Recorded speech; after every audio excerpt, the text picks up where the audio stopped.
Yes, people, it is Friday night. It is the first Friday since Liverpool have officially lifted the Premier League trophy. We have had our parade. We have had our moments in the sun. Despite the rain, it couldn't rain on our parade on Monday. It was an absolutely fantastic occasion for all, young and old, that was out there. I am your boy, Errol. I am joined with a couple of panelists tonight from the Cartel. You know what we do here. You know the settings. So make sure you're doing some admin for us. Drop a like on the stream, share it, get some thoughts and get some comments in. Let me know where you was watching some of the parade celebrations. And obviously just want to take a quick second to acknowledge the incident that happened on Monday night. That's the first time I've done anything live since it all happened, and I'm just so thankful. It feels like an actual miracle that nobody was fatally injured after the event. So just want to say our thoughts here. The guys have already said they're probably in the studio throughout the week, but again, just from us here, we've all kind of just said it before in group chats and messages and whatnot, but our thoughts go out to anybody that has been impacted by the incidents, and we hope that everybody makes a full recovery as soon as possible. I'm joined tonight by Greg, Tom Little. I've got man like Hooks, and I've got man like Aaron in the cut for us tonight, making his Cartel debut. We have got Flawless on the way over as well in a couple of moments, guys. So as I said, drop some likes in the stream. Let us know where you was watching the parade settings. If you did, even if you're not even a Liverpool fan, did you tune in? Did you watch it? Did you see Wagwan? Did you see what it is like when 1.5 million people descend on a city centre? Boys, I'll start with you lads at the top. Obviously, you've got to give you your flowers. Big season for Liverpool. Unbelievable end to the season. Sunday, Monday, what were your highlights over the weekend, lads? Dead quick. So I'll let you go first, lad. Highlights. It was all just one big one. It was all just one massive party.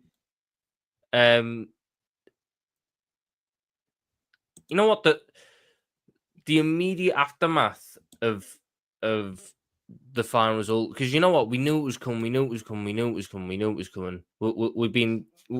the league wrapped up since about December because no one else could really come close. We knew what was coming, but it doesn't. The play feeling nice, when play you nice. see There'll be a good sport, so we got 2 minutes in here. The feeling when you see your team, lift that trophy. You know, we done it last, and to see it with the fans and to see how the players actually got to properly celebrate it, that was the best part. Because I can't exactly say the game was a highlight. It was a bit of a crap game, like most of them have been. I was just desperate for a goal. I was sat there with my mum watching it. We was in the stand, and I was like, just for her sake, I want to see a goal. Do you get me? Like, we can't not score. And I'm glad in the end we got the goal that like made us all just like, you know, Palace were great fans on the day. We was able to just all celebrate and just have a bit of a that's another thing as well. The wonderful clash that both clubs show with the lovely little guard of honour for each other. You know, that's what winners can do with each other. So that's the last one I'll throw in. That's the last one I'll throw in for now. But no, I boss weekend, and you know, the club haven't sat on the laurels and waited around and let it go. That they've been attacking the market in the right way as well. So we could have even more celebrations coming our way. Yeah, we really could. Greg, what about yourself, lad? How was your weekend? What were some of your highlights and some moments that you remember? So for me personally, I'd say like my highlight was having my niece on my shoulders when the bus went past. You know, she's only 4 years old and she's already seen a league title. Do you know what I mean? It's like welcome to the good life. You know what I mean? I felt like Kanye, and she felt like what's it called? T-Pain on my shoulders. Like welcome to the good life. Do you know what I mean? And that was all it really was for me. The Sunday was just a trophy lift interrupted by a 90-minute game of footy. Do you know what I mean? Like I missed our goal. I was in the concourse singing about Chiesa for like 30 minutes. I genuinely missed our goal. I was not arsed. I went into the concourse and then we were all singing our songs at half time. Walked back up, got to my seat, and I sit at like the very back row of the Kop, and I was like, "Shit, I need to go to the toilet here." So I went back down, and as I've got out, I've just clocked one of my mates, and we just sat there talking, and then all of a sudden you just hear, and you're like, you missed a goal, but like I didn't flinch, I didn't care. Got back up to my seat, and then I was like, 10 minutes left, and honestly, just waiting for that moment, you know, to see the trophy. Obviously, the McVeigh family, shout out to them. They managed to take the trophy out onto the pitch beautiful moment for them. Got to big up Mark and Joe for that. You know, that's such a huge honour. And Yeah. I personally couldn't have chose two better people for it. Obviously, Alan Hansen handing Van Dijk the trophy, it almost feels like passing on the baton in a sense. It was, again, it just shows how special this club really is. Very fitting. Sorry, and how magic being a Liverpool fan, you know, is. It's not just not just a football supporter. Like, it really is something else. It really is something more. And just seeing the trophy lift in person, like, obviously the job was done against Spurs, but realistically, the league's not done until the trophy is lifted. So as much as we were singing champions, for me, it was like, I just want to see the trophy lift, and then you've got all the pictures, you've got all the images there. We are champions, and obviously that was the best thing for me, really, seeing the league. But a special moment for me was definitely just being there with my family for the parade. I think it was just That's what it's about, isn't it? Like, literally, what you wait for all season. And you know what? Like, it's not like a big deal that you only see the bus for like a minute, if that. Like, it's what you spend your thousands for. It's what you travel for, like, for that moment, just so you can lock eyes with like a player on the bus for like 2 seconds, just celebrating. That's you know, that's for me. That's what made the weekend special. And as Tom said, just to, you know, mirror that, like, it's not really a moment. It's like, it's just the entire thing. It's all just one big compilation, really, innit? And like, for me, like, that weekend, so much happened. I'm just so glad we're able to just capture it now, and you can see the players' reactions to it. You can see how much it means to them, their family and friends, and all stuff like that. From a season where, as a Liverpool fan, I think it would be fair to say we didn't necessarily expect that we'd win the Premier League. You know, we thought Arsenal were going to be very competitive once again under Mikel Arteta. We genuinely thought that Manchester City, there might be a slight drop-off because obviously they've done a mad number of dubs back to back to back. Could they go again? But there was always that doubt over Slot taking the shoes of Jurgen Klopp and how the team are going to respond to it. And I think they just deserve a massive amount of credit because they've absolutely just doubled down on the fact that they are world-class players first, but they've also got that mentality as well to say, you know, we have our story to tell within all of this as well. There's not just been Jurgen Klopp's story. We've got pages and chapters that need to be written. And I think from a big up Flawless, I think from a Liverpool standpoint, you've just given all the fans the reassurance that these lads are going nowhere. They're still hungry. They still want more, and there's still plenty more to come. Obviously, I'll go down to the Arsenal lads and I'll get to your thoughts again, not even in a shots fired kind of way, but you've heard how a couple of Liverpool fans there, and Tom and Greg, have digested and kind of unpacked the events. Does it make you feel like, A, was it a missed opportunity? So one of you can answer, you know, from this season's perspective, do you feel like there's been a missed opportunity there and not capitalising on the league? And B, now you've seen it and you've seen obviously what it means to fans up close and personal. Is this the summer that you have to get everything right in the transfer window if you want a chance of being able to have the same level of celebrations yourselves next season, boys? Errol, that summer was last summer, my friend. That summer Oh, was really? last summer. Arsenal Football Club, we're always next summer FC. It's a very frustrating time on our end, my friend. By the way, congratulations to Liverpool, every single one of you three up top to the right.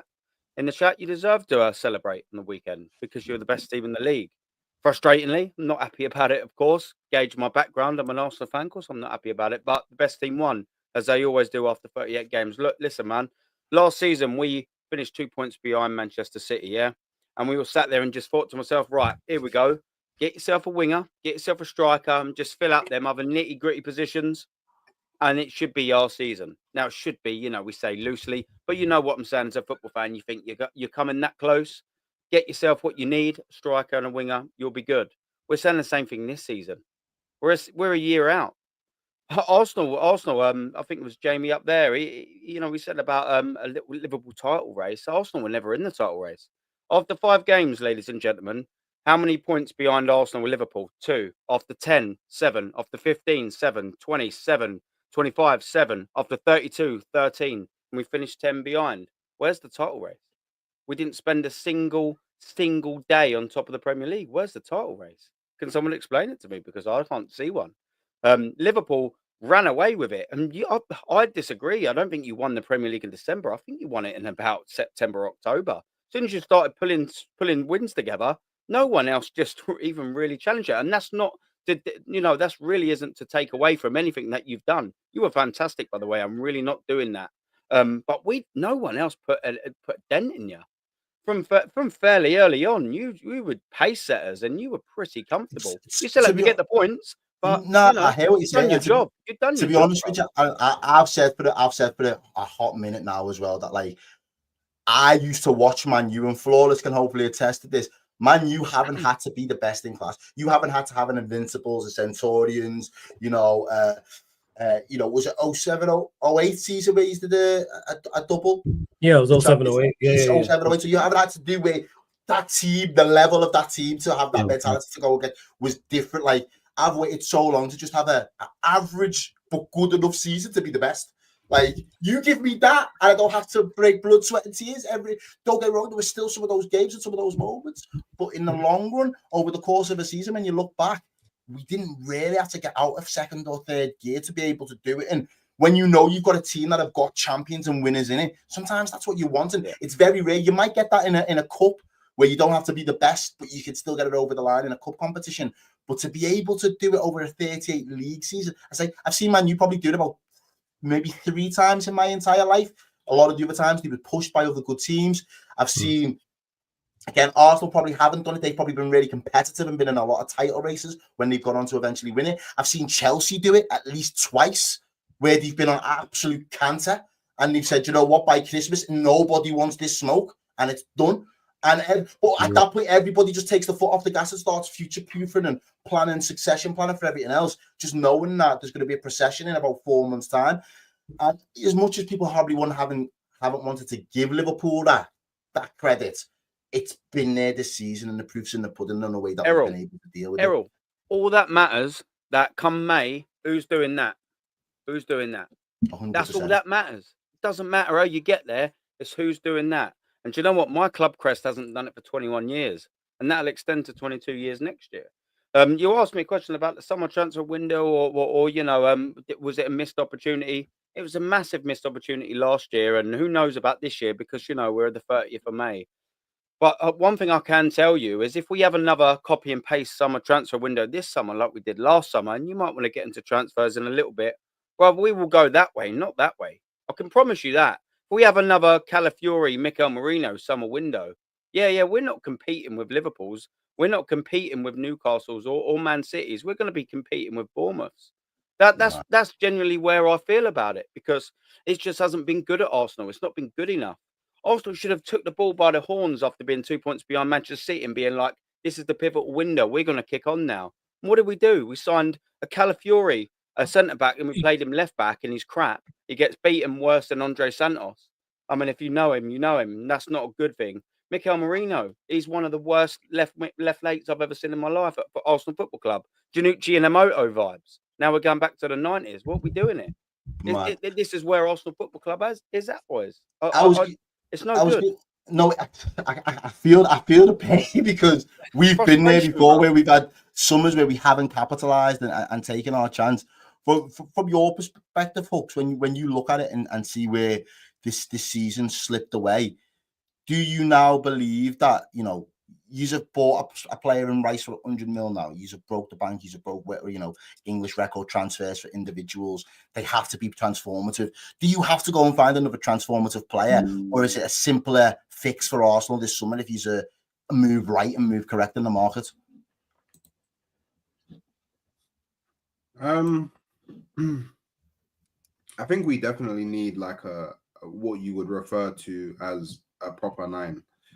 Like, I think we have to put this like false 9 rubbish in the bin, man, because it's not working. And like I can't believe it's taken Arteta so long to figure this out, considering who he worked under as an assistant manager and the person that he's literally idolized from when he was in La Masia as a player. Even he was like, oh, you know what? I actually need a bagsman up top if I want to continue to dominate this league. So transformative, I think,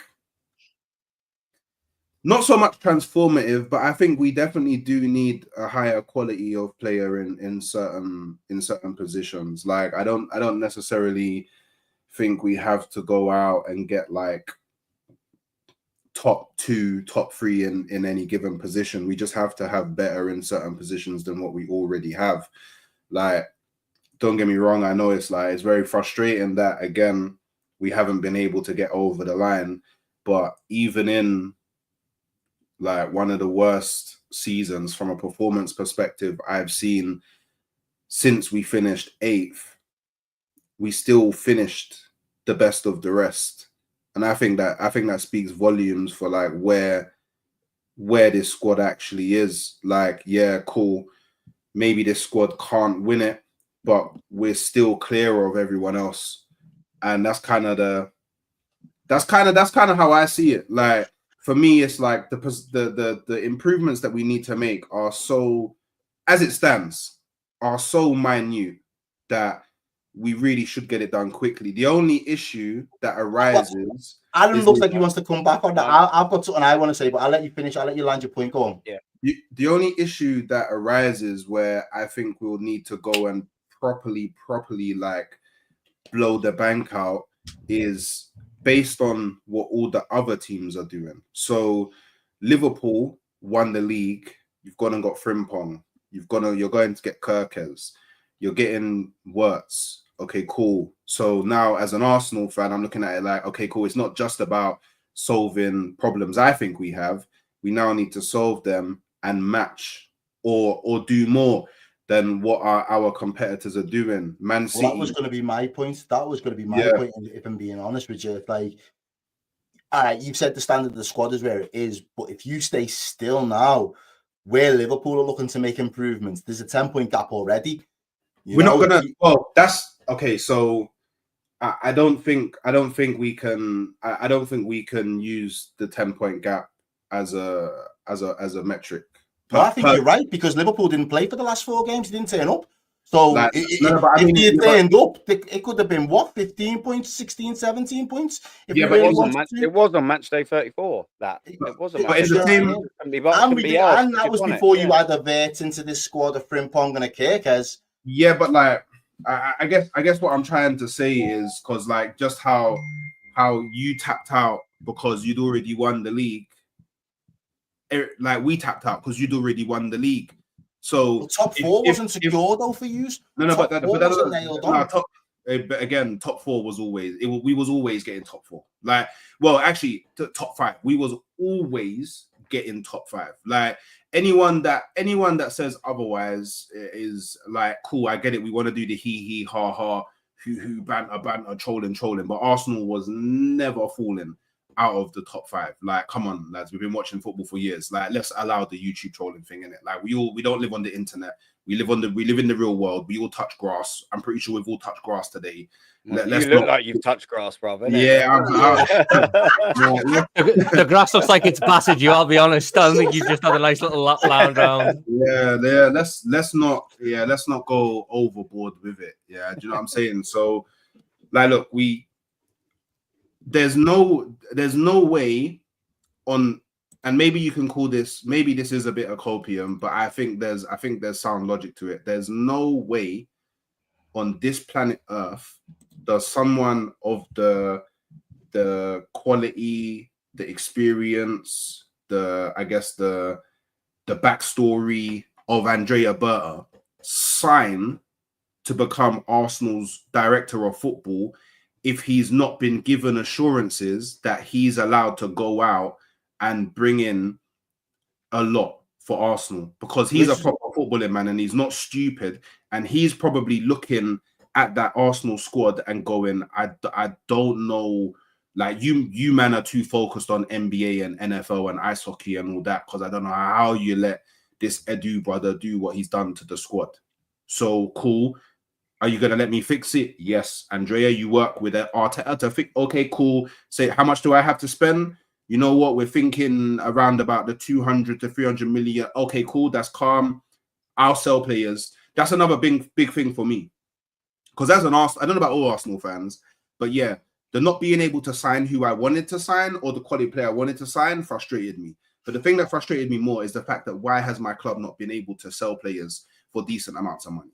That like that's really frustrating. Because if anything, that's what's held us back from really going out. Don't recoup high fees. Your highest transfer is still Alex Oxlade-Chamberlain to us, and that was what was it 34 mil with add-ons or something like that in the end. That's not the worst one. You know what number? Their second record transfer is Anelka from 1999. Overmars. Yeah. Anelka from 1999 is still his second highest sale ever. It's great. It's great. And do you know what's even more mad? Our highest sale is to a club that doesn't usually make big sales, big purchases. You know what I mean? Like we're selling. It's crazy. It is crazy. Like, look, there's he came in to be an addition to the squad. It wasn't like we was going to buy a marquee signing in Oxlade-Chamberlain. I think that was what I was going to ask you, Stoke. So we've titled the show, obviously, A Process Worth Trusting. And the reason for that and the premise behind it in my mind was you have now got Berta in situ, you know, Richard Hughes, Michael Edwards. They didn't spend last summer. We had to trust in why they was keeping the purse strings closed would see us through, and we would start to build something in 12 months' time, potentially for slot. We've won a league, so could you say we're ahead of schedule? I don't know, but their project now of bringing in new players starts with the additions that, you know, all Liverpool fans have heard over the internet for the last 3 or 4 weeks. And then obviously Man U changed their manager midway through a season, get Amorim, and now have to back him. From where they are in the pits, they have to back him if they want any chance of climbing back up the Premier League table. We'll stay with Arsenal, but I'll ask the Liverpool lads this first.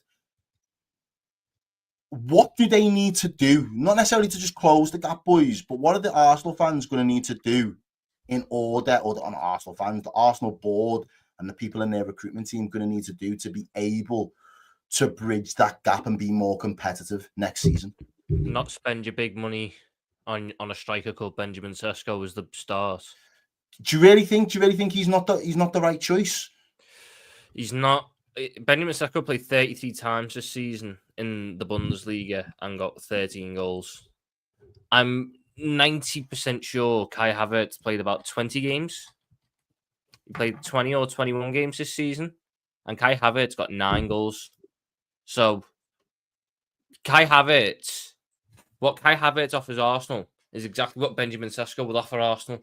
This guy who's going to drop in, link up, a bit of a physical presence, going to hold up a centre-back. But I've been told all season, and I've watched all season, the narrative is Arsenal are really good at creating chances, but there's no one ever in the box to finish them. So why are you spending your big money on a striker who's going to do exactly what you already have?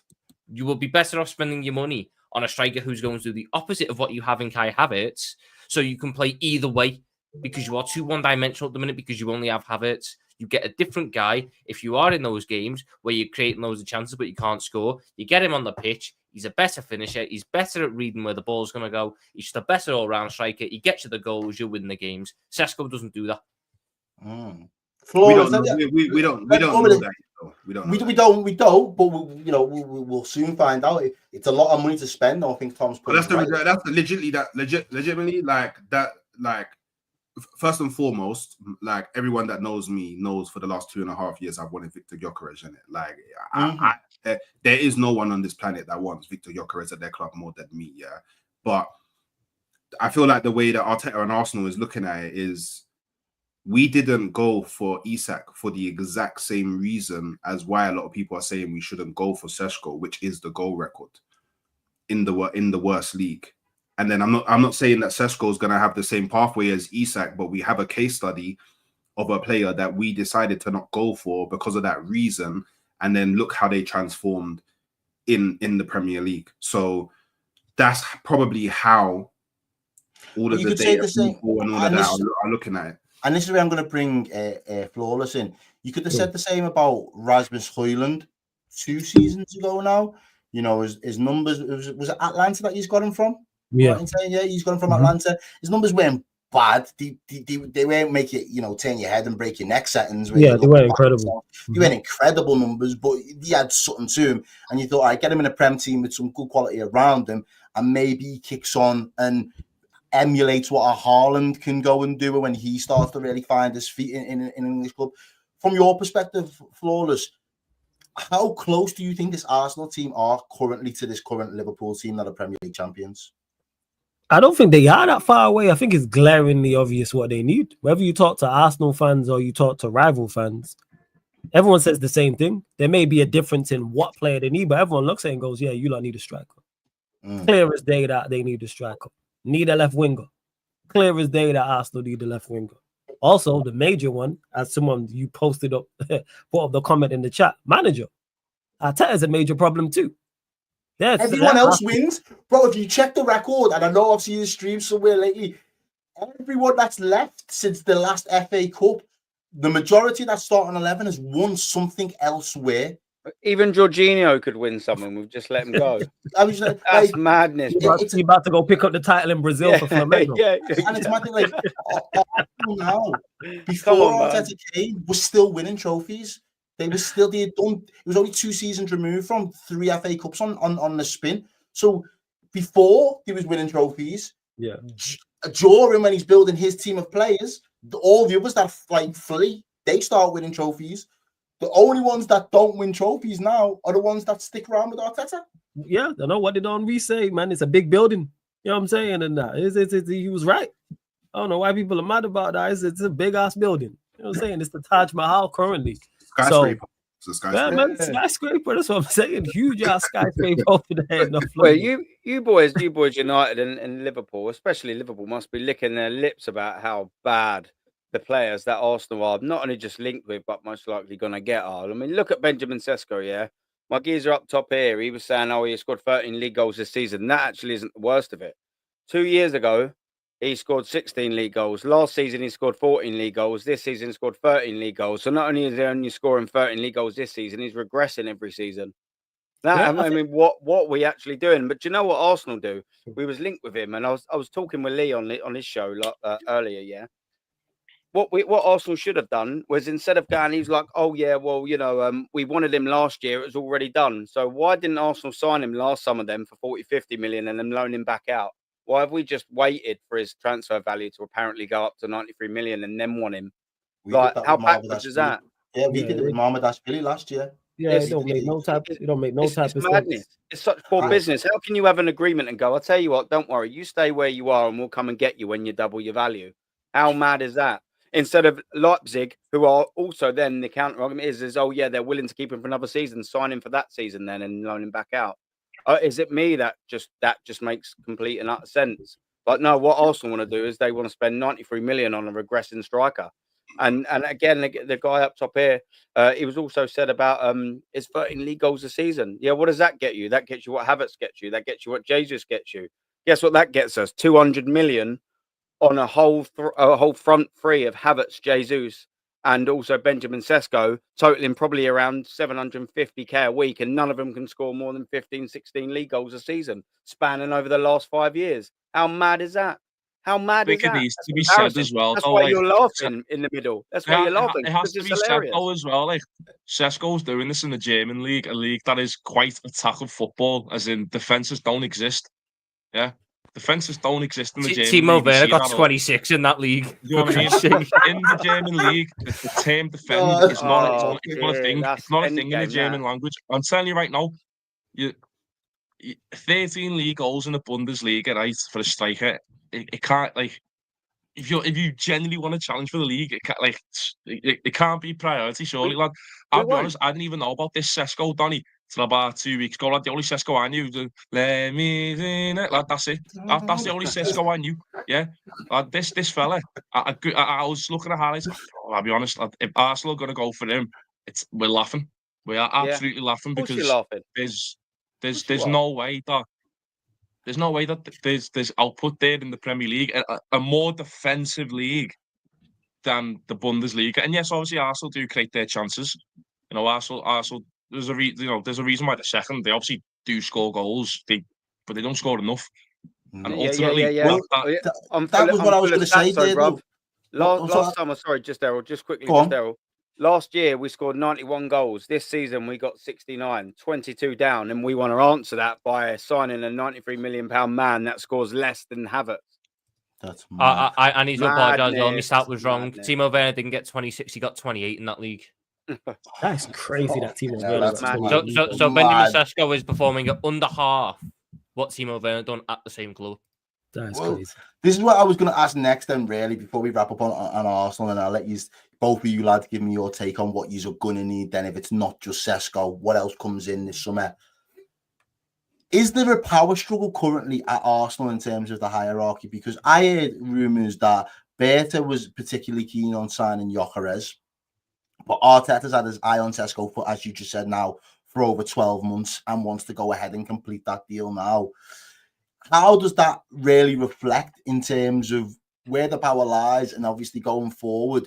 If Arteta doesn't get it right, he surely has to go. And then all of a sudden you spent 90 million on a player that was a manager's choice, but not necessarily the project's choice, if that makes sense. I think this is like I can't believe this is what football has become. I can't believe that we're actually sitting here trying to create drama of like it's civil war and it's like Iron Man versus Captain America. Like, yo, The the way airport your scene fans hooks, go man. on. It's the airport scene hooks, man.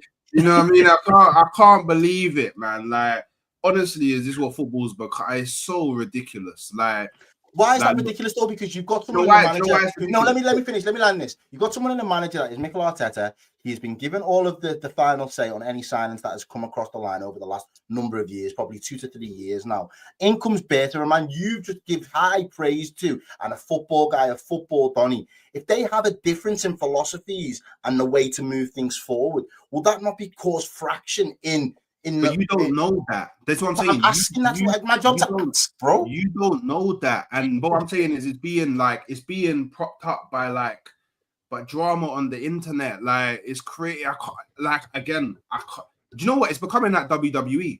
Football's actually becoming WWE. Like, I actually can't believe like this is even a conversation. So look, yeah.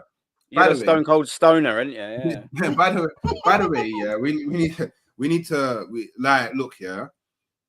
Everybody has their priorities in it, and again, yeah, Berta would have been privy, yeah, to the fact of who Arteta's priorities are when he was in the interview process. So he signed already knowing who Arteta wants. Now he hasn't necessarily. He has to bend the knee, basically. He has to bend. No, yeah, it's not bending the knee though. Like, he hasn't. This is a misconception. He hasn't been brought in to take over from Arteta. He's been brought in to actually be able to deliver the quality of player that not only Arteta wants, but should be at Arsenal. Because Edu couldn't do that. And already the way that he's moving, he's already been speaking to loads and loads and loads of different forwards. So whether you like Sesko or not, yeah, it's besides the point, because there's loads of players in the past that people haven't liked, but they've turned out to actually be good when they've got to the team. So whether you like that or it doesn't matter. But what Berta's doing is he's putting Arsenal, which I think all of us want our directors of football to do, is he's putting us in a scenario where if we can't get our main target, there's another good few targets that are of a good level that are lined up that we can bring in. And now I can for damn sure say Arsenal are not going to run into a scenario where it's deadline day and I'm seeing videos of Sterling driving up in his Range Rover in the middle of the night, bro, on a last minute thing. We're not going to see that no more. So it's not about our team Berta versus. So team... you trust it. All right. Well, if it's not about team Berta versus team Arteta, you trust that this new person slotting in here now gives you that guarantee that the business that you're going to do over the next 2 months is going to be adequate enough for a serious challenge.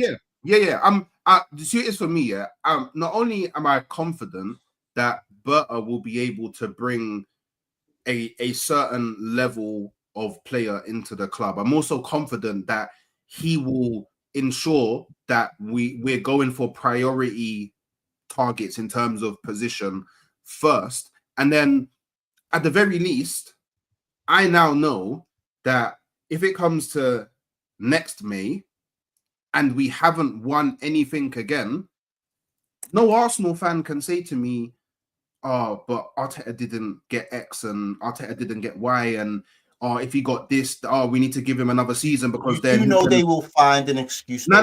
Oh, okay, cool. Yeah. Well, there's always going to be those type of fans that whatever in it, but I'll know from a like holistically, from like a factual standpoint, I can then any conversation that people have, I can literally go, I wanted Gyökeres, but Arteta wanted Šeško. Arteta got Šeško. Do you get what I'm saying? Like, you can't use the argument no more. It's not. I get your point, but I also think it's a case of, in that case, Arsenal don't win. Like, you might get it if it doesn't work out. You get Arteta gone. He gets the signs that he wants. Berta's, the whole notion is Edu can't negotiate. Berta can negotiate, but Arteta still gets to pick who he wants. So Arteta gets the players that he wants through the door. Doesn't work, we sack him. You're still fucked because you've got the players that didn't work. Yeah. But just because these players don't work under one manager doesn't mean another manager can't come in and cook some. No, it does. It genuinely does. But the guy underneath me will tell you here, Flores, it makes the job a lot harder, especially if you don't go out and get the right manager to fit that philosophy. It's also just a dangerous way to run a football club where, the manager should not have more power on these decisions than the director of football, in my opinion. I've always thought that the director of football is the one who sits above the manager. He says he wants a player. The director of football goes away, talks to the scouts, talks to whoever, and then gets a player. It's not the director of football sitting there going, "Hiya, Mikel, do you want a striker? Oh, tell me you. I'll get him for you. Don't worry." But Tom, this is what I'm saying. We don't know that is happening, and the fact that we are speaking about that and theory crafting that is a very dangerous thing because it creates a narrative. None of us actually know that is okay, Hooks. So then, if that's the case, in what world, in what scenario, in what metric is Benjamin Sesko the best available striker on the market? I don't know. I've been yet to find one, and I don't know. But all I keep on hearing is that data and future projections raw potential and about. I haven't looked into it. Does he fit Arsenal system better? Is that where this stems from? Does he fit the system better? Because people are saying, I've not watched him like that, but people are saying he's more closer to Havertz. Tom already mentioned it already about him dropping in and linking up play. Is it because of that? Is that why they're looking at him as a profile rather than the strikers who are better than him? People think that stylistically, Sesko is a better fit for Arsenal. Yeah, that's what I've heard. Which would mean that if we're talking in terms of like, because all our clubs do it, profiles and project, and does it suit at the current time? People are. I don't actually know because none of us know the metrics that Arsenal's recruitment team or data team or analyst or any of that are looking at. None of us actually know this. At this point, it's all just theory crafting. But apparently, that is the case. Yeah, and you have a whole kind of section of people that are super for Sesko, there's bare people that are mad happy that Arsenal are going to sign Sesko. So I don't think it can be but I don't think it can be as black and white as, for example, Aaron thinks Sesko shit, so that equals that. Stats tell me Sesko shit. Do you know what I mean? Yeah. But like what I'm saying is like, because the way that you look at stats and think that he's shit, there's someone inside of Arsenal whose job it is to actually analyze all the different metrics and go, no, he's actually good. So they've analysed it and gone, Jesus has got 14 goals in his career, highest throughout his whole career. Havertz has only scored 15 league goals for Arsenal. What we need is a geezer that averages 14.5 league goals to take us to the next level. Yeah, but whoever's analysing that needs that's to not be the only sacked side they're looking immediately. At, that's not. Do you know? Cool, because I don't care. I don't care enough. Honestly, I don't care. I really don't care enough. You know what I mean? I know. But I'm just saying that we have to get away from this thing of He's only scored 13 league goals this season. Why But do we have to get away from that, though? We've got 3 years of history. That's the that only way Liverpool to really scored measure 20 a league striker, goals. though, innit? Yeah. Why do we have we're to get away with that? but- We shouldn't get away with that. That's why we're looking at it. No, but we're no ignoring. striker's gone right. What we'll do is we'll never look at their strike rate, and we'll just go, oh, we'll have him over there. That's what we do. Is we look and see how many goals they score. That's what a striker does. That's how you gauge it. Is your central if you're attacking spark, how many assists does he get? They're telling me there's no Civil War, Arkin. They're telling me there's no Marvel settings. Maybe we were on the wrong Civil War. It's not No, Civil War in the maybe club, we Civil War in the fans. You gauge a good striker by his goals. fire. You gauge a not good allowed to cam by his assists. I'm not allowed to Am finish. I old I'm not school? allowed to finish. Can I finish? No. Am I allowed Yeah, to of course, I'm not interrupting you. I was No, but you interrupted. I conversing didn't with you. finish the point. You came in conversing with at you. the wrong moment. Do you know what I mean? And again, I need to reiterate. Sorry, Hercs. I don't care because again, I don't want Sesko. I want Victor Gyökeres. Yeah, Sesko's my second choice. But what I'm saying is, we can't go. He's got 13 league goals without actually taking into consideration the whole of Leipzig fell off a cliff this season. They didn't even make champion. They didn't make Europe. The whole of Leipzig fell off a cliff. So yeah, it's cool. He again, ha ha, hoo, all of that trolling banter. Yeah, it's funny. We laugh. Friday evening, it's great. But the whole of Leipzig fell off. Like, off a cliff. So I don't expect him to get 25 Wouldn't you then goals. look for a £93 million striker to get you out of trouble? I think that's Apparently where that's the not issue true either. lies. I think that's where the issue lies is that Arsenal fans who don't want Sesko are saying, why are we not signing someone who is more ready-made? Like, why is it he's come here when we're looking for him to do a career best? Go on. I'll tell you why. Why. Because it gives Mikel Arteta another year or two in the job. That's why. Because if Arteta signs a ready-made striker right now, there's no excuses. If he signs 20-year-old Gyökeres who scored 89 league goals in his last 3 years, fact, inarguable, then there's no excuse. But if you sign a 21-year-old striker like Sesko, who's a project, and he doesn't quite bang straight away, well, he's just not ready yet. He's only 21. You know, he'll blossom into that. He's not used to Mikel Arteta's. All the excuses, they're there all in their numbers. They're just there, ready and waiting. That's why. And we're paying 30 million over the top for it. Ridiculous. Yeah, the price is crazy. We don't know the price yet, though. We don't know the price yet. No, Reported price. You're right. Because it's actually come out recently that the whole 93 million thing is BS, and he's available for 80 million euros release clause, which is works. what? 65 million pounds. That's fine then. That's about 65, right? Yeah. About About 65 67 million pounds, which is not too far off of. Not too far off of Gyökeres, isn't it? It's not too far. Errol. It may be too much. I'm not gonna do that. Like, I still maybe that's too much. But Errol. if we look at if we look at how much players actually go for in this day and age, okay, cool. We may think he's shit. Great, but I actually don't think he's shit. That's the crazy. Yeah, well, then even but I'm saying it as like a blanket statement. Yeah, in general, we may think that he's shit, but we are not the ones who decide value in the market. True. Do you get what I'm saying? So, like, we can't be angry at the value of the market is dictated by so many different factors. So, cool, he is worth what he's worth. The problem isn't how much he's worth. The problem is Arsenal are deciding to go and pay what the market is defining he is worth. I don't think that Arsenal should do that. I think unless Berta and Arsenal do something really smart and they say, cool, if you want that 67 million, that's fine, but we're not paying it up front. We're going to spread it over 3 to 5 years or over the term of his contract. Then it's like, okay, cool. Only 15 million or so is coming out of the budget this window. And then I'm like, all right, cool. It's what it is. Do you know what I mean? It's what it is. But we'll see, man. Go on, Aaron. Did you have a question? Yeah. I've got to make an unpopular Berta opinion, and Arsenal fans won't like this. I've said it all day. Me and Lee Gunner, we slightly agree. Me and Matty, we slightly disagree. What's the point in Berta for this year? What's the point in him? Yeah. So he signs Sesko. We're all hearing that Sesko is Mikel Arteta's long-term target. We've signed Zubamendi, apparently. Mikel Arteta's long-term target.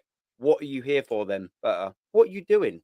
What are you actually doing? You're the director of football who is supposed to supersede the manager's choice. And you've came in, you're now officially on the payroll, and you're just going to let Mikel Arteta have that. Well, if he's not your signing, Sesko's not Berta's signing. If Sesko or Zubamendi ain't Berta's signing, why is he not just going, Yeah, no, you ain't having that. Why is he going? Yeah, actually, yeah. Well, they're so far down the line in them two signings. Yeah, we'll just have him. You might as well have just signed Berta in 2026. Then what's the point in him being here? Or I've heard the other counteracting to this. Oh, maybe they're just giving him enough rope to hang himself. So Berta's basically not working until Arteta's sacked then, or next summer. What one is it? But the question has to be asked: what is the point in Berta this season if Arteta is signing all of his own transfers this summer? What's the point in him? He's irrelevant. I think it might be a case of declaring the house, though. It'll be trying to get rid of the players and making sure that, as Ox did say before, trying to recoup some fees back for some players and that's trying just to get part of his job. I know that's a part of his job, but if Arteta's already got his eye on priorities, it might be a case of I have to bend the knee this summer. January onwards, that's when I could start bringing players for the project that I would. But let me try and clear house a little bit. I know we could talk about Arsenal all night, but we do have to unpack a little bit from Manchester United as well. No, we don't. We can carry on. I'm cool. We all want to talk about you. I'm cool. I have no. We can talk about that. Forget you lot. You lot won the league. Hey, talk about Chelsea. We fuck say too. Yeah, man. Whatever you lot want to chat about. Champions League final coming up tomorrow. I need to ask for the Asian All Stars. They're number 9. I didn't even know who was playing until somebody told me. Someone tweeted me like after the game and was like, "You lot lost." I was like, "Who?" I was confused for a second. I'm not sure. I didn't even know. They played again today. An all-star team. Yeah, some all-star team, and then we played again today. We were like, "Oh, you lot are 1-0 down to who?" So yeah. I can't remember what stream I see. Someone said on something that he's lost to a team of Mortal Kombat characters. It finished me, bro. I was like, these like it's crazy. Yeah, I was only on today. Sub-Zero getting the winner and all that. Yeah, I was just like, yo, United trending because we playing pretty postseason matchups. So I was like, yeah. The best thing about United though on this Asia tour is the fact that all their players, all the pictures I've seen of all the United players, like they're all just like this. Yeah, they're all just fucking fuming. Yeah, Ahmad said like someone apparently said something to Ahmad. Someone apparently said something to Garnacho. I don't know the fuck. I've not watched the video. I've only heard the news, but I was just like, Fez. I'm saying if fans give it out, you gotta be able to take shit back. Like that's how I look at it. Yes, Hooks. Go on, Hooks. We saying. I have a questions for the 3 Scousers in the top row. Mm-hmm. Yeah. All right, cool. I thought he was going to say how do you lot feel about Pep Linders becoming Pep's new number 2? Yeah, I'm Pep squared, man. Yeah, Pep squared. What he said. There's not really one of those things that like gives me that much of a reaction to it. You get me? Like it'll be interesting to see what he brings to that setup. Listen, man, all I know is that Pep Linders released a book, and then all of a sudden Liverpool started losing 3-0 to Atalanta, lad. So fucking for all I care, like I'm really not asked. You know what I mean? I hope we take some of them lessons from that book as well. Some of the sentences that were in that book were special. Imagine him sitting down in the week with Pep Guardiola, and Guardiola's like, look, I can get this deal done for Cherky, we can get Reinders in, and Linders goes, but training is our transfer, Pep. Training is our transfer. We don't need to buy anyone. James McAtee will train him. He can be our guy. And I hope they do a lot of that next year. To be honest, I hope that they do, and they don't go out and spend crazy money. But on the other side of Manchester, the one I was gonna say, I think a team that really like need to like actually train and is United. Training don't save us. Training. I don't know about the financial situation, but for all I know, like without European footy, there's obviously not that influx of European money coming in. The money situation at United's tight. For all I know, surely you're gonna have to shift a few players before the RFFP comes knocking. Do you know what I mean? Surely, because like there's no way that United are making enough money to make like big signings and to turn it around, unless you'd like sell Bruno to Saudi for a good 80 bob. It's multiple things. One, Manchester United, like we were just mentioning about the postseason friendly. United is still a juggernaut. As bad as we are, we still trend. We still the Manchester United batch worldwide. We are a juggernaut in terms of just financing, just merchandise alone. Forget kits. Just talking hats, hoodies, clothing, anything. Manchester United sell everywhere. We just did a big deal this year with Adidas over 10 years. I think it was 900 million. And we lost out 10 million on the deal because of the Champions League. And in regards to FFP, there's ways around it. It's like City and the 115 charges.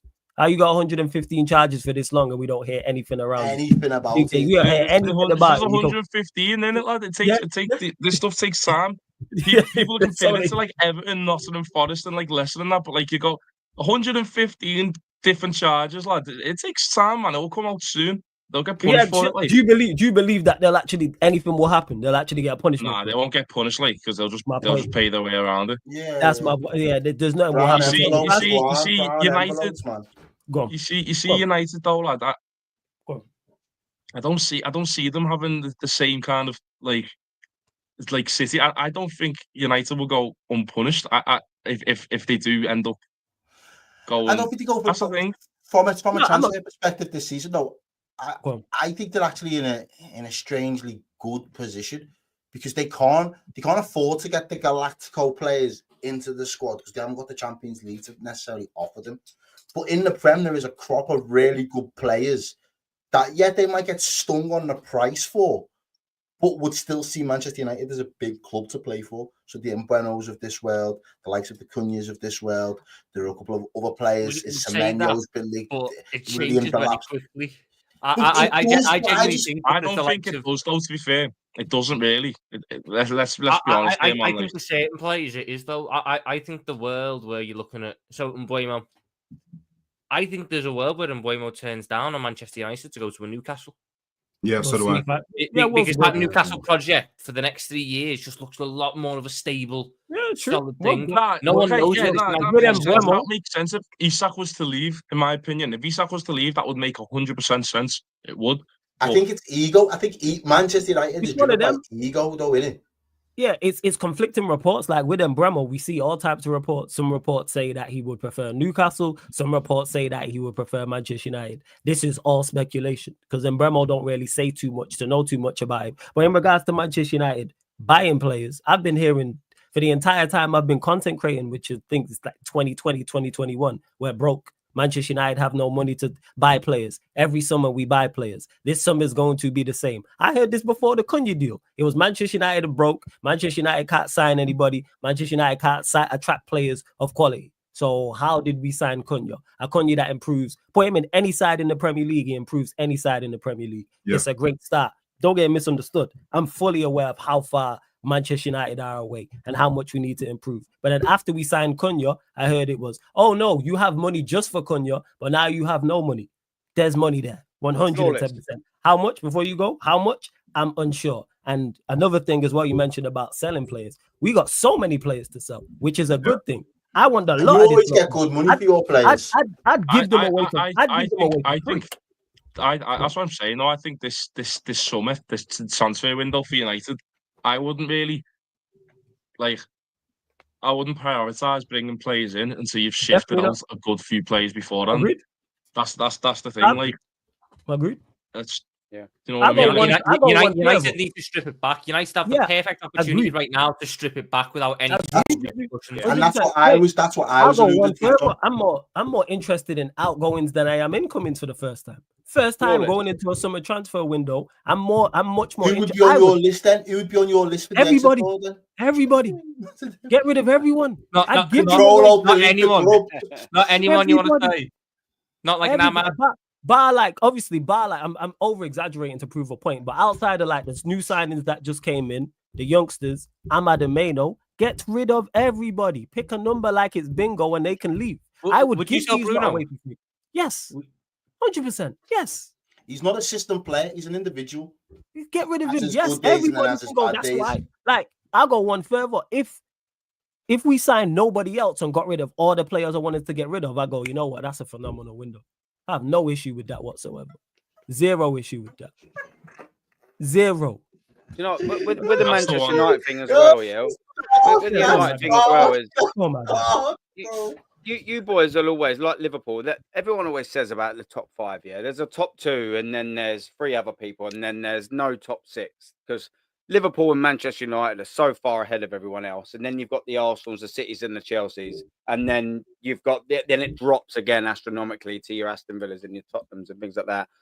No matter how bad it gets for either of you two clubs, Manchester United and Liverpool, maybe if it gets bad, i.e., where Manchester United are, you might not be able to sign the cream of the crop, the creme de la creme, the best players, but you'll still probably have a great chance of signing the second tier players.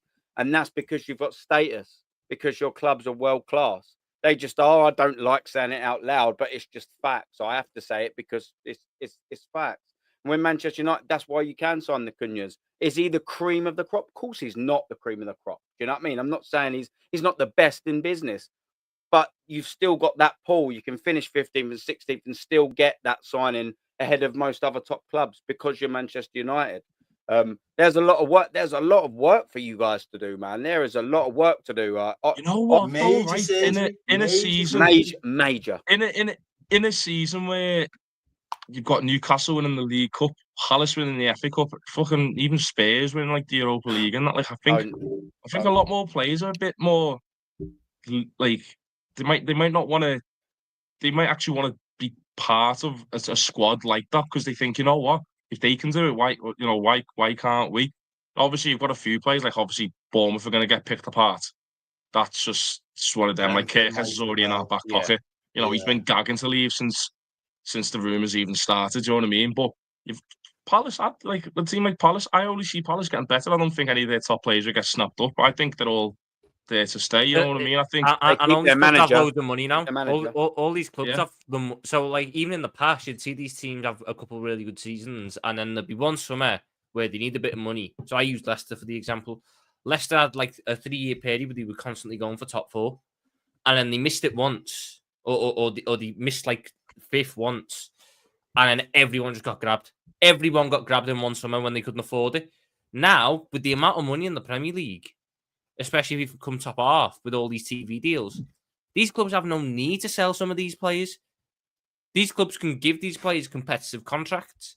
Well, Wilfred Zaha was on 200 grand a week at Palace, and you could afford to do that if you just if you still stayed in the Prem. So, a lot of these clubs now, these players don't have it's not like they're going for the money per se, unless it's an astronomical thing. It's not like they're going for this. A lot of these clubs will be looking at their managers and the projects going, I can see where we're going, and we've got the right people in charge. We've got, a good atmosphere here.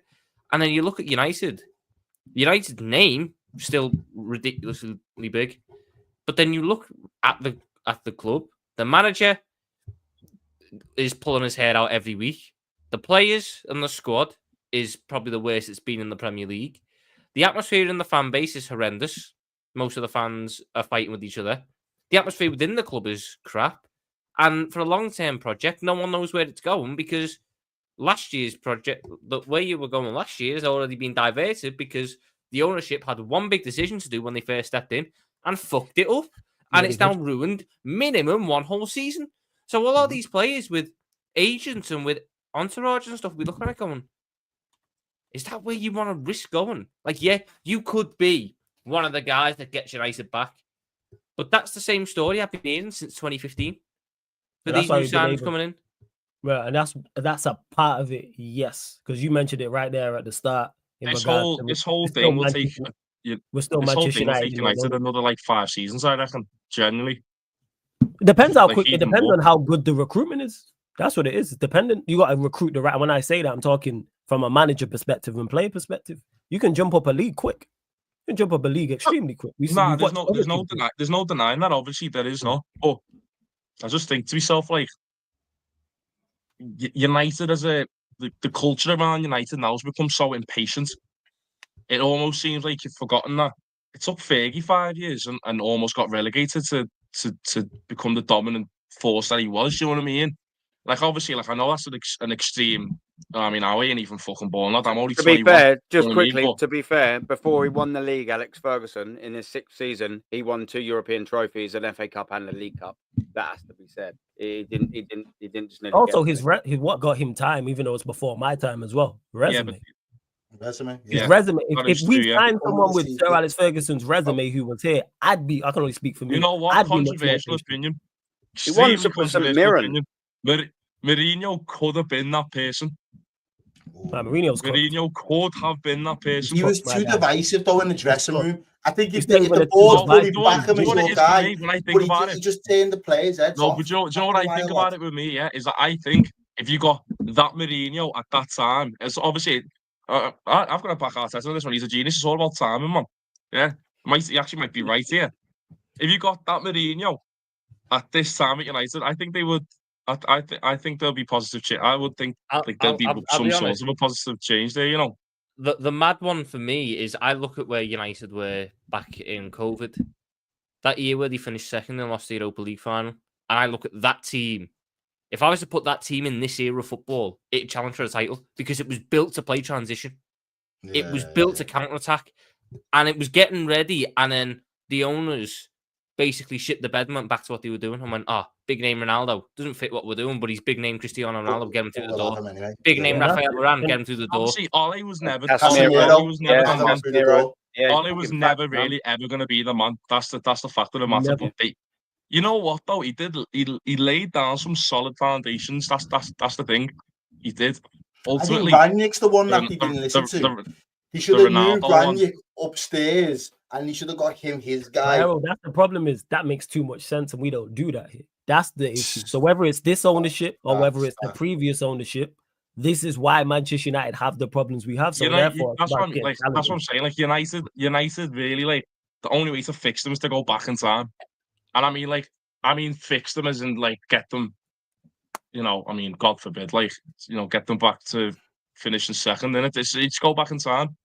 That's the only way to do it. Go in a time machine, go back in time. Right now, there's no as I said before, it will take them 5 or 6 seasons, maybe even more. Hopefully, God willingly, more seasons, way more seasons. You're not even like a sleeping giant anymore. No. It's not. You're It's like just fentanyl giant. It's super dependent on drugged out and just strung out. Yeah, it's super dependent on recruitment. This is why I tie back to it. I'm not interested currently right now about Manchester United getting back to the top. Like that's not in my MO whatsoever this season. We just need to get back to basics. Just on the pitch, being a cohesive unit, competent unit, back-to-back wins, positive goal difference, the absolute basics. The rest of the things, this league is not competitive and not strong. We've seen other teams who have been low now go and compete. Now, do you need to go and get the right manager? Yes. You need to also go and get the right player. Yes. But it hasn't taken them teams who don't have our resources that long. We've seen Newcastle do it. We've seen Aston Villa do it. We've watched Nottingham Forest do it this season. Nottingham Forest went from 17th to 7th. And I'm not saying Forest are going to be back down there next season, man. I'm not saying we go from 15th to 5th, but what I'm saying is that rising up the table is not that tough in regards to this league. And yes, it's competitive, but is it quality? No. Top 4 race was terrible. The top 5 race, I should add. And like I said, the 3 teams I mentioned, we watched Aston Villa do it after Gerrard. We watched Forest do it this season. We've watched Newcastle do it. And I'm sure there's a couple other teams who have done it a few years back. So like I said, we just got to get our stuff right. And then with the Galactico signings, we've tried that. So I don't worry about big names. Like Manchester United will always attract players because we're Manchester United in name, number 1. And number 2, we pay the money. That also adds into it. People are like, people only come for you because no pull. I mean, you don't have any pull. It's like, no, money is a part of the pull. If you can offer someone 100, most players who come here have the best money they've ever made it. So it's like, that's a part of it. So again, with United, recruitment, we got to get it spot on. That's where it lies in terms of outgoings and incomings as well, in my opinion. Before we wrap up, I'm going to come to the lads on the bottom of the screen, and I'm going to ask you. Liverpool have officially announced it's Frimpong Fridays, so we can raise the roof. We can get ready for the weekend. Kerkez looks like it's en route, and Florian Wirtz looks like he could be the 3rd sign. And obviously, we've already sorted Mamardashvili from last year, but obviously he'll become an official signing. And we got 10 mil for Trent as well. Let's not forget, we got 10 mil for this. And we got 10 mil. How, by the way? How is that? Michael Edwards, yeah, he knows what he's doing. Yeah. People say, Edwards, you could call it. It's always on. No, it's not always on their terms, yeah. You want sent before June 10 million. And they paid up, man. He paid up. But we've got it. Your initial thoughts, there's movement. Liverpool look to be operating this window with some real ambition. A lot of people said that we didn't have the ambition a couple of months back when I was doing these shows. The guys signing the contracts weren't ambitious enough. That might be all of our money. That was the speculation. It looks like Liverpool have got some serious moves to be made in this window so far. Lads on the bottom, is that worrying signs for you? Do you think Liverpool needed these additions in? Do you think this is going to keep Liverpool at the top of the grip on the Premier League? Yes, no, maybes. Yeah, go on. I'll jump in very, very, very quickly. Yeah, mate, it's worrying. Like I said to you guys off camera, you've lost Trent, but replaced him with Frimpong. Job done. You've done that straight away. Fair dues. That's how big clubs act. You've signed Kirkez. You need a left back. You've done that. You're knocking on the door. Now, who's the best in business, or at least maybe not best in business, but that young up and coming number 10 that every club wants pretty much. His name begins with a W. Yeah, come on, man. And you've signed him there, or you're knocking on the door of signing him. That's worrying. That's worrying. You get a number 10 or number 9 or whatever, which I think you need, and I think you guys would like as well.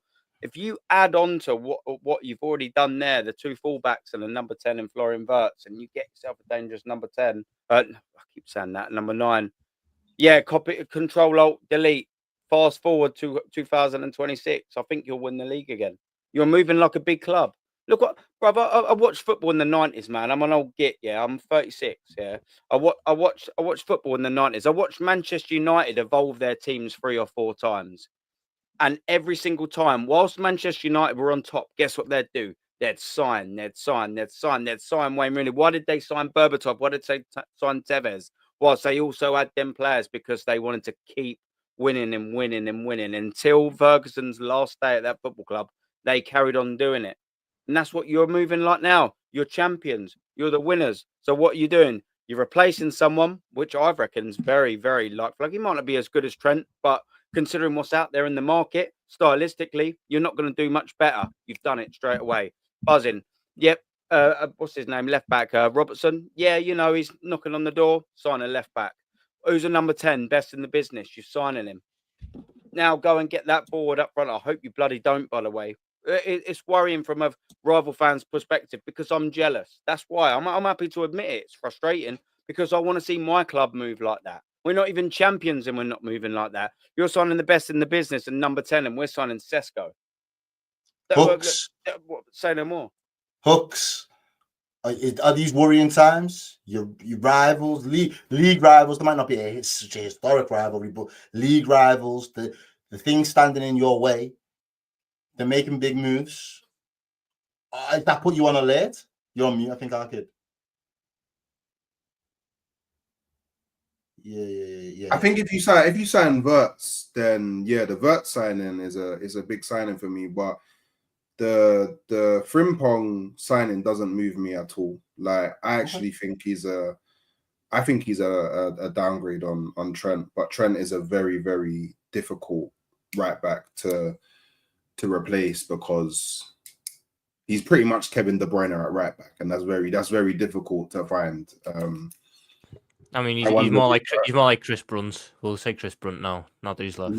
Oh, now we say Chris Brunt. Yeah, okay, he's Chris Brunt now. But when he was at Liverpool, he was the Kevin De Bruyne at right back, and then Kirkez. I like Kirkez, but for me, it's like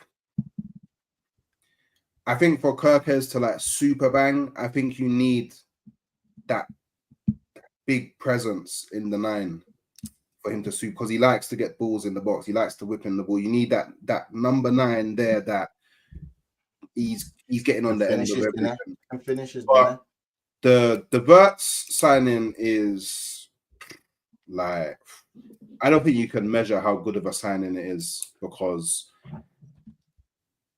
I would say arguably there's lots of people that would prefer Cherky, but I think if he was to be a bit balanced, you would probably say he's the best.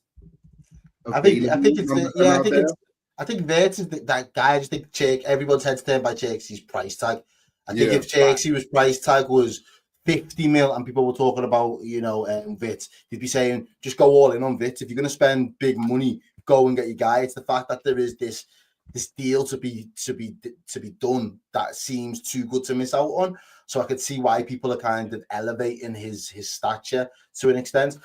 Flawless, just a quick. Obviously, I want to come to the lads up top before we wrap up.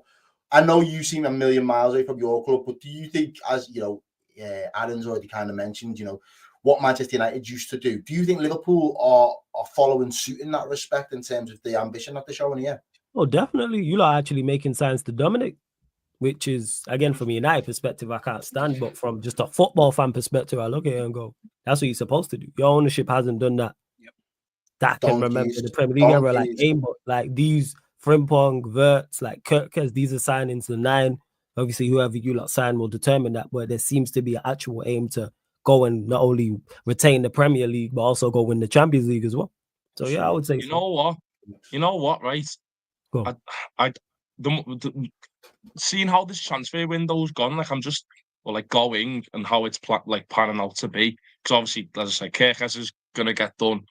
Vert is on its way to being done, and all you really need is a number 9, and then we've got the entire lot there. I'm thinking so. Like the last time we had like an all-round transfer window like this, where we grabbed the player in a few different positions and ultimately upgraded the squad, was 2018. Like obviously we had our big midfield rebuild in 2023, but obviously that was just the main focus on the midfield. We didn't really do anything else anywhere else. You know, the last big kind of window we had like this was 2018. And I think to myself, like, I don't know if it was a Klopp thing, I don't know if it was just an FSG thing back then, I don't know what it was, but I think back then Liverpool were quite happy to kind of not compete, but kind of play the underdog role far too much. And I think that's what hurt us towards the end of Klopp's tenure. I think we were too big on being the underdog, not just the players, but also the fans. I think the fans played a bit of the fans got quite caught up in the underdog role as well. It takes time to get through that. I think there is that kind of mentality and that mindset, but only once you've done it long enough period and do not necessarily dominate, but demonstrate that you are capable of season on season having multiple accomplishments. You don't forget. You forget that you're an underdog after the fact. But when you're in the thick of it, you still feel like an underdog. I just think that Liverpool didn't really kind of get out of that mindset for a while. I don't think, because, you know, obviously we went on to win the Champions League in 2019, and then we didn't really do much in the transfer window. You think to yourself, we've just won the Champions League. This is a time where you go out and not get big, like obviously the biggest names of the time, but you just go out and like, you get something. And then obviously the risk paid off. We end up winning the Premier League anyway, but you think to yourself, like, we could have gotten a Champions League there. And obviously, like, I'm not going to say, oh, like, I'm so just to win the Premier League, but like, it's what you want. Like, you want it all. It's the kind of greed they talk about in the Bible. Like, don't get me wrong, but like, you want to win it all. Do you get what I mean? You want to win it all, and ultimately, a lot of we lost out on a lot because I don't think we acted in the manner that we're acting now on the slot. No, I do. I hear it. Tom, what are your thoughts? Do you think going forward this summer, this is the summer that Liverpool make that claim to say we can dominate now? We can go on, especially for the next 2 years with Salah and Van Dijk still being in a part of it. Yeah, these new lads coming in enable us to dominate to an extent.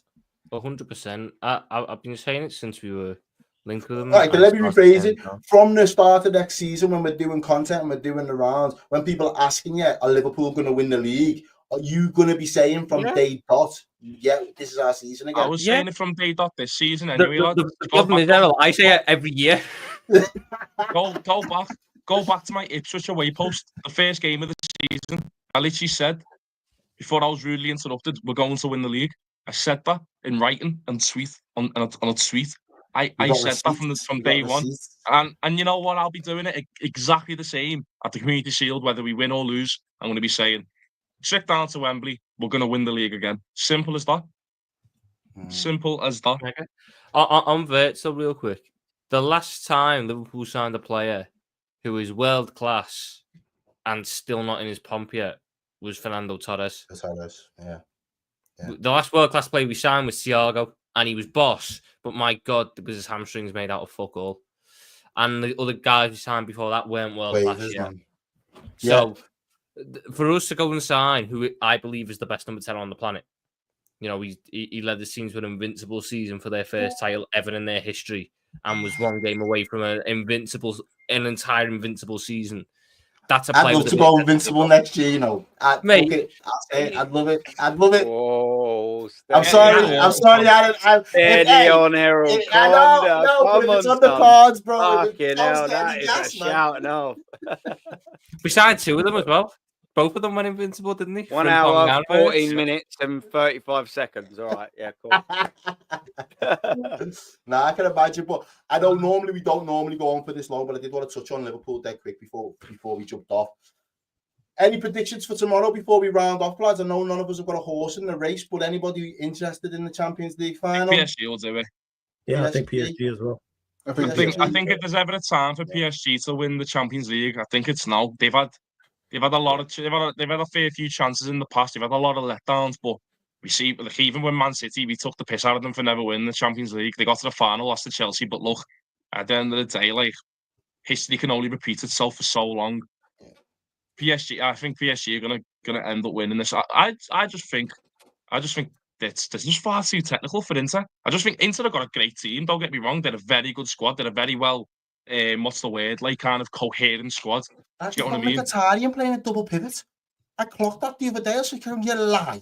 Since He's not when? even done a bad job. Do you know? I know. that? He's actually not even done a bad job, Mkhitaryan. Bro. I just think there's just far too many legs on PSG. Like, they're all just road runners. They're all just like silky cage players. That's the thing, and I think ultimately I just think that'll get them over the line. It's not to do with experience or class. Like, obviously you need experience to win a final, especially in the Champions League. And obviously loads of Inter players have been. They were only in the final like 3 seasons ago or something against City. But look, like, at the end of the day, I just think PSG have got too much individual quality for Inter Milan to handle. No one's going to make a claim for Inter. I go Inter. I think that I think that I want Inter to win. Don't get me wrong, guys. I want Inter to win. I've got a friend who's goes Inter Milan away, home and away, and Liverpool home and away as well. Like, the fella does. He'll go to on the Saturday. He's in he's in the San Siro on the Sundays at Anfield. Like, you know what I mean. I want them to win it for him. But ultimately, I just think PSG are going to do it. Okay. I'll be honest. Inter are just they're a unit, and I think that experience, this entire group pretty much had that loss to City, and they've had a tough season. You know, they lost out on the title on the last day. They went out on the Coppa d'Italia in the semi-final to AC Milan. They need something. This is a group of players that has a really strong mentality. They've won a lot under this manager. The manager might be off, which is another thing. You know, it might be his final game. He's got clubs around that are interested in him. It just seems like it's the perfect farewell. And I think with this PSG team, it's not the same PSG team that lost in 2019. It doesn't have that experience yet. I think that this would be the one which I think that makes them more dangerous, though. I think that makes them fearless. No, that's why it swings both ways. No, it does. It does. But just the way that people went about themselves this year, they don't look like you can shake them. They don't look shook from anyone. Yeah, that's the thing with Inter, though. Like, I think this season, like, I don't know, PSG have never looked like choking it at the big moments, like against throughout their entire Champions League campaign. I mean, obviously their league, we don't need to talk about their league, but Inter Milan, like, they choked it on the last day. They had the chance to go on top. They didn't. They choked it on the day before the last day, and then ultimately, you know, it's all come crashing down on the last day of the season for them. I just think, look, in footy, obviously you can change stuff around, but this things like that, they stick to a team, and a lot of them players were there and when they choked against City. I mean, obviously City, we can't deny how good that City team was. They won the treble, but like, it's there. That kind of thing. It's been brought to this season. I'm not saying they bottled the league, but they had the chance to go into the final season with it. They had the chance to go into the final game of the season with the league trophy in one hand already, and they flapped it. They flapped it in the last Champions League final as well. I just think that's the kind of culture in a team that it's hard to get around. And when you're coming up against a team like PSG, who have only just been winning, it's just win, no struggles, just win. And you're coming into a final after You don't know struggling what against, losing feels like. struggling against Barcelona at home. You go 2-0 up, and then they come back 2-2 in the first leg, and then you go 3-2 up, and then you come back 3-3, and then you do the exact same at home. They're the signs for me. That point towards PSG ultimately winning the Champions League. It wouldn't be a bad bet, lads. I really appreciate everybody jumping on tonight. I know everybody got busy Friday night plans and everything, so I do appreciate you taking the time. Chat, it's been fantastic this evening. Thank you very much. Make sure you do drop a like and a share, comment on the stream on your way out as well. These lads are pumping out content constantly. These guys are the regulars. You see their faces often. Aaron, thank you very much for joining us. I really enjoyed your insights. Some brilliant comments there from you as well, fella. Let people know, do you do your own content? Where do you do your content? What kind of channels you feature on? Yeah, man. Yeah, I'm Aaron Talks Arsenal. I'm always on shows with Lee Gunner and Matty Southern Gooner, and I'm with Hooks every now and then. Albeit a slightly different opinion, but that's what it's all about, isn't it? Do you know what I mean? How boring would YouTube be if we all had the same opinion, man? It'd be boring. How boring would it be if we didn't have characters like me and Hooks on the Arsenal transfer? Come on, man. But no, look, big up for having me on, man. I appreciate it. Pleasure. Might not be Dan Potts, but I tried filling some boots. You know what I mean? As best as I could. Big up chat as well. Big up chat. It was first class. Drop a like and subscribe to all of the boys.